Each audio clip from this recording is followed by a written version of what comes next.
Sachin Shri Agarwal Digambar Jain panchayat register Dharampura, प्रधान श्री चक्रेश जैन, महामंत्री श्री विजेंद्र जैन, कोषाध्यक्ष श्री शेखर जैन, सचिव श्री नीरज जैन, मंदिर मैनेजर श्री पुनीत जैन, पंच कल्याणक महोत्सव समिति श्री 1008 पारसनाथ जैन मंदिर, वर्धमान कॉलोनी, सागर, मध्य प्रदेश।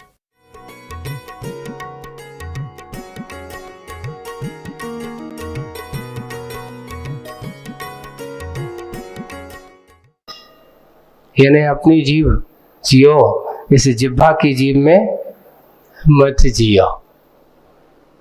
एक जिह्वा कितनी है, हम कई बार कहते बहुत छोटी सी है, लेकिन इसको अंकुश लगाना, इसको कंट्रोल करना बहुत कठिन काम है। बड़े बड़े पहलवान भी इस रसना के सामने नतमस्तक हो जाते हैं, साष्टांग हो जाते हैं, लेकिन इसको कंट्रोल करने वाला कोई संयमी ही होता है। कैसे बनता है? एक आचार्य श्री बार बार कहते, अपनी चेटिया लेते रहो।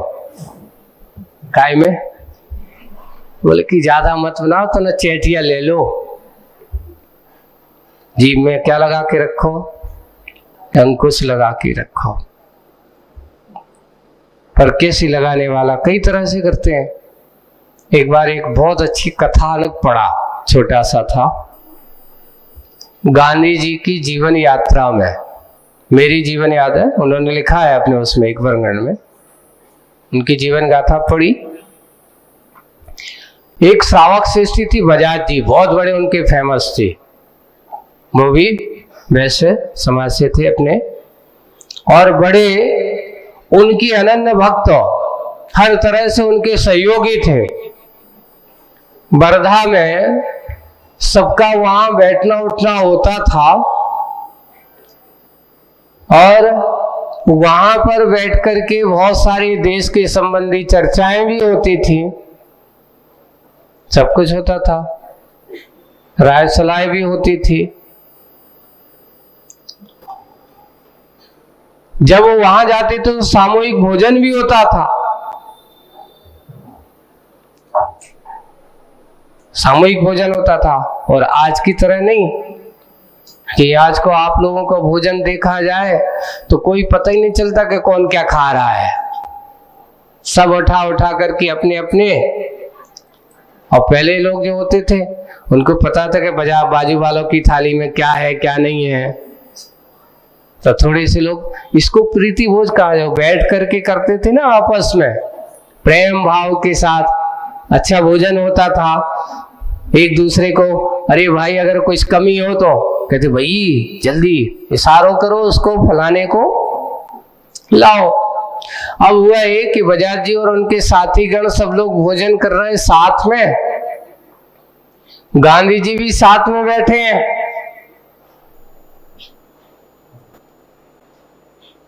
अब सबकी थाली में सब लगा, सबने कहा, और फिर या उसके बाद जैसे ही चालू हुआ तो गांधी जी ने अपने सेवक को संकेत किया, हमारी चीज लाओ।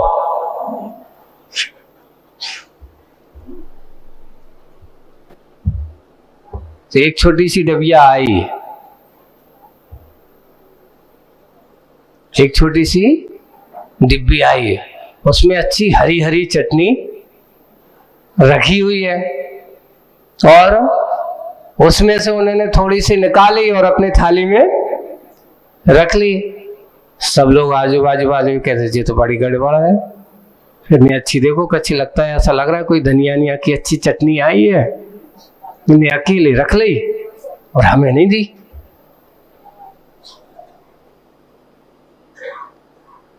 तो वो बजाज जी कहते हैं, नहीं बापू ये ठीक नहीं है, आप अकेले अकेले। बोले कि भैया वो अकेले ही के लायक है। नहीं क्यों, हम क्यों नहीं खा सकते? नहीं भाई आप मत खाओ, ये हमारी है, तुम्हारे लिए नहीं है। बोले कि ऐसे कैसे, आज तो मैं आपकी चीज लूंगा। अब वो कहते नहीं मानते तो ले लो भाई। फिर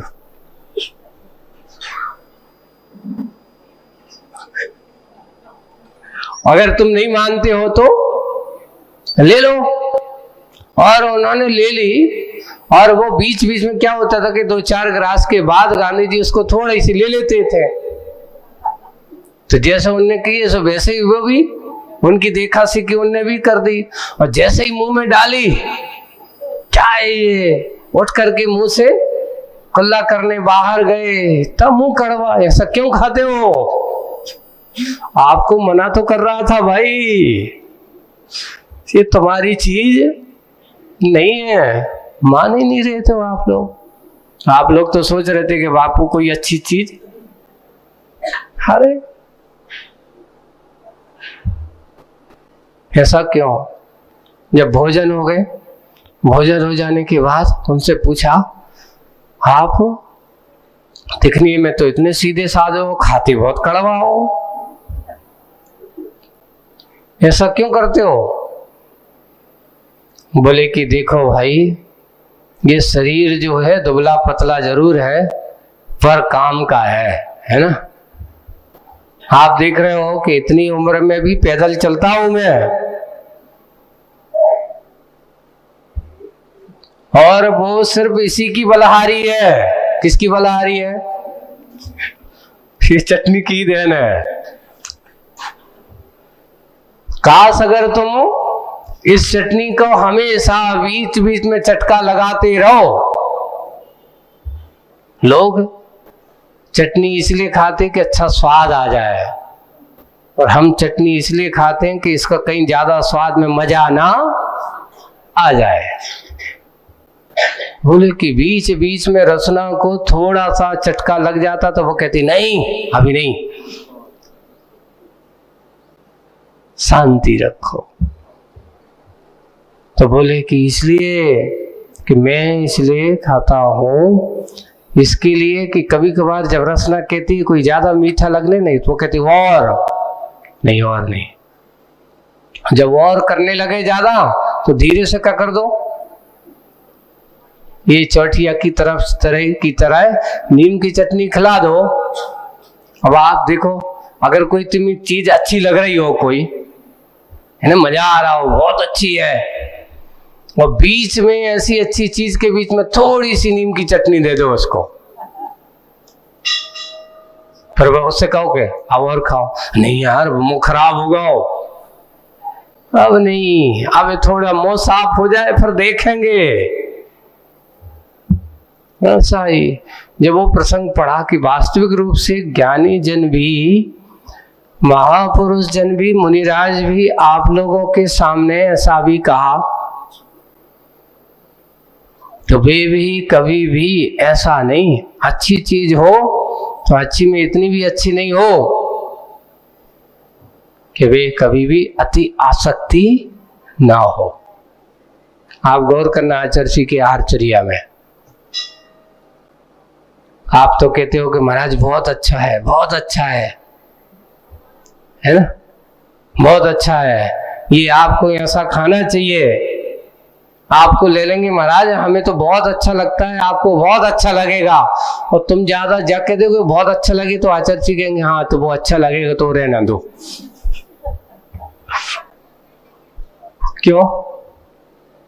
हम यहाँ अच्छे लेने के लिए नहीं, काम चलाने के लिए आए।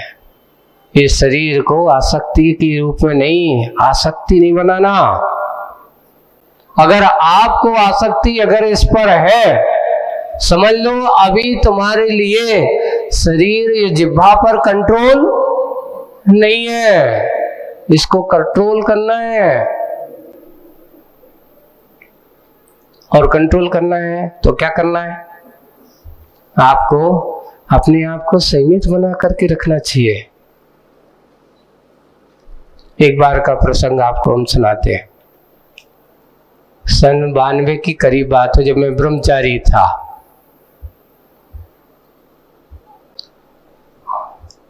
एक दिन ऐसी गर्मी का समय था, कुंडलपुर की बात है। अब गर्मी की वासना चल रही थी। अब उस समय चौके भी उतने ज्यादा नहीं, कम ही रहते थे।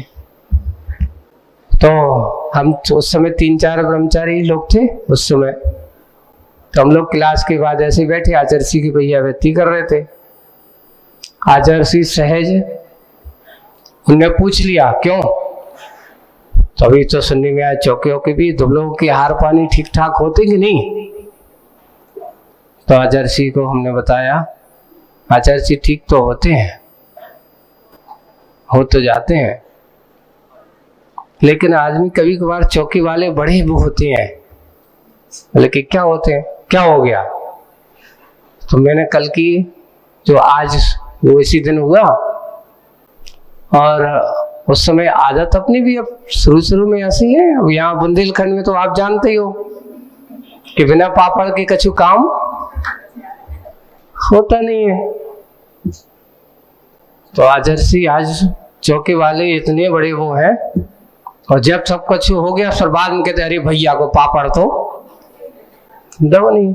मैं सोच रहा था कि, और मैं उस समय क्या है आदत थी हमारी कि सब कुछ हो गया है आहार पानी तो, लेकिन अगर कोई पापड़ बचा के रखो बाद में चावल के साथ खाना है। और आज आचर्षि हमने सुनाया, आज सामने देखा वो सामने परोस रहा है, दे रहा है, सब कुछ कर देख रहा है, और मेरी बार बार दृष्टि जा रही, इसने पापड़ नहीं दिया, सामने रखे हैं,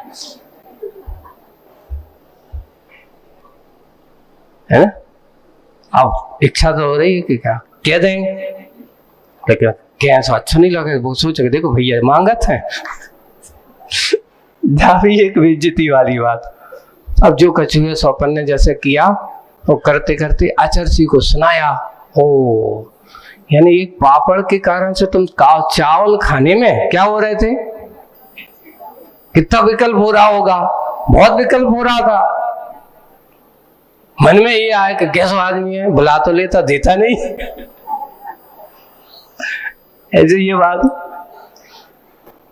अब वो उसकी गलती नहीं है, वो भूल गए। कई बार ऐसा होता है, चौके में तो दिखाते बहुत कुछ है पर देते क्या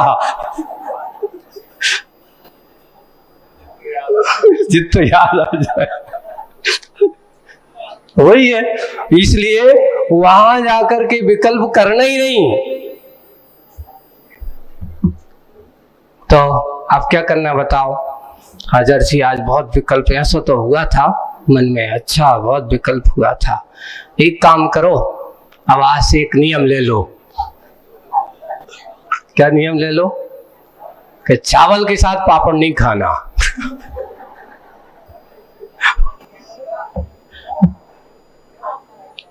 है ना? तो उसमें चावल के साथ पापड़ नहीं खाना। अब और फंस गए एक कहावत बताओ और फंसो। बोले कि अगर तुम्हारे मन में ऐसा संक्लेश हो रहा है तो तुम क्या करोगे? अभी तो कुछ नहीं, अभी तो शुरुआत है, आगे जाकर के क्या करोगे? और भी ऐसा उस समय हमारे मन में ये होना, यथालब्ध एक गुण होना चाहिए साधु का। क्या नाम है? उसमें शब्द दिया है यथालब्धम, जो आज सामने आए वो लेना है। तो यहाँ सब ही नहीं कि वो जो कछु, अब श्रावक भी कभी कभार कहता नहीं तुम्हें तो हलवा लेना ही पड़े है। वो कहता नहीं भैया हमें नहीं लेना। मना तो कर सकते हो पर मांग नहीं सकते हो। मना करने के लिए यथालब्ध में विधान तो है मना करने का, लेकिन मांगने का कोई विधान नहीं है।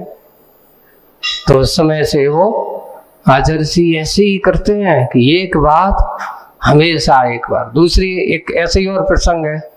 बोले कि महाराज जी कभी कभार 2 बार इशारा किया कि भाई थाली में तुमने नमक नहीं परसो, मेरा भोजन चालू हो गए। अब उस समय तो बहुत सारे महाराज बिना नमक वाले रहते थे, प्रायकर सभी जितने थे सभी बिना नमक वाले। आओ बिना नमक का है तो एक बार उस सबके आओ भैया ला रहे, जब तक देते ला रहे आधा हो गए पूरा। अरे बोले फिर दोस्तों इशारा किया, अभी तक नहीं लाए।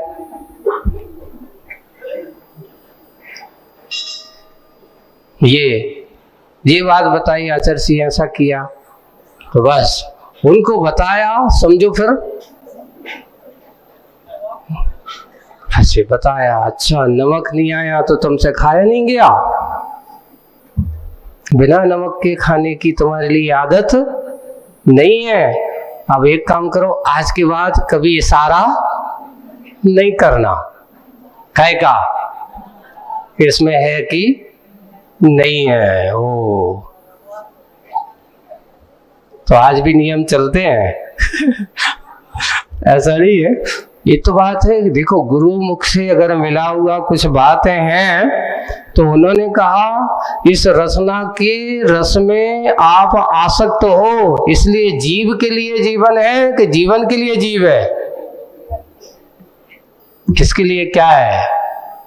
विचार करो, सोचो। आज ये हो रहा है कि हम जिह्वा आश्रित जीवन बहुत हो गया, मात्र रसना के लिए इतना हम आसक्त हो गए कि अगर थोड़ा सा भी कमी हो जाए तो भोजन की थाली सुदर्शन चक्र बन जाती है। जे लो रूखा सूखा रख दिया, भलाई अच्छी अच्छी रखे हो। अरे एक चीज को थोड़े धीरे से कहो भाई, इसमें ये चीज नहीं है। अगर ऐसा होता तो कितना अच्छा होता, ऐसा कह देते तो कितना अच्छा रहता।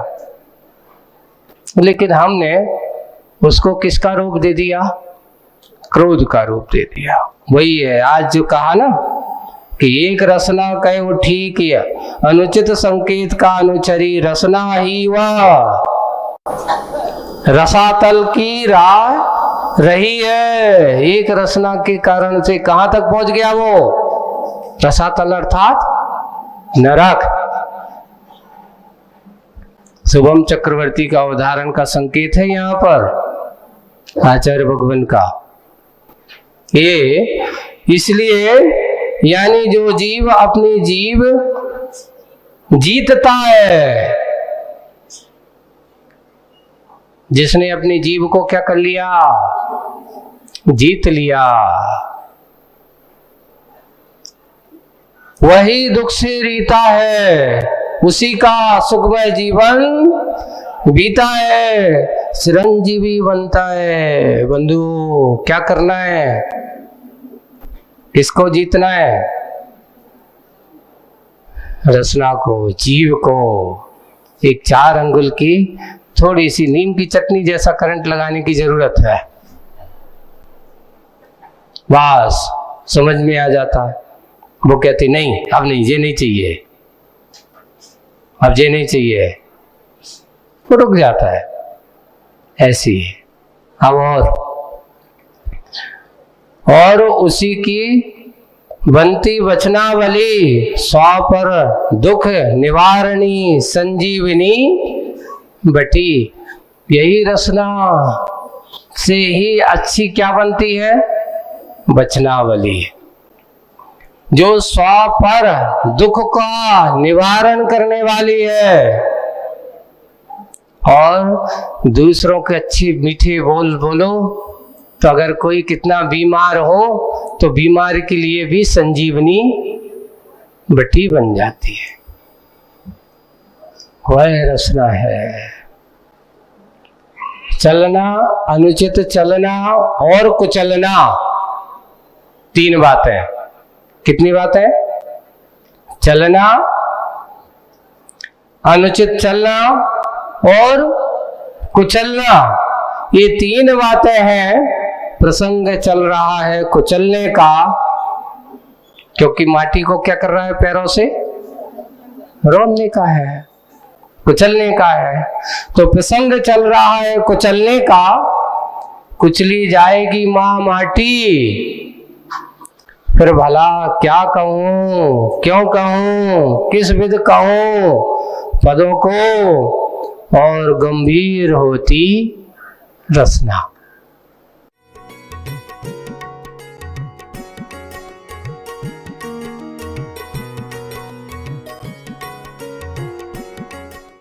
इस कार्यक्रम के पुण्यार्जक थे प्राचीन श्री अग्रवाल दिगंबर जैन पंचायत रजिस्टर धर्मपुरा, प्रधान श्री चक्रेश जैन, महामंत्री श्री विजेंद्र जैन, कोषाध्यक्ष श्री शेखर जैन, सचिव श्री नीरज जैन, मंदिर मैनेजर श्री पुनीत जैन, पंच कल्याणक महोत्सव समिति श्री 1008 पारसनाथ जैन मंदिर, वर्धमान कॉलोनी, सागर, मध्य प्रदेश।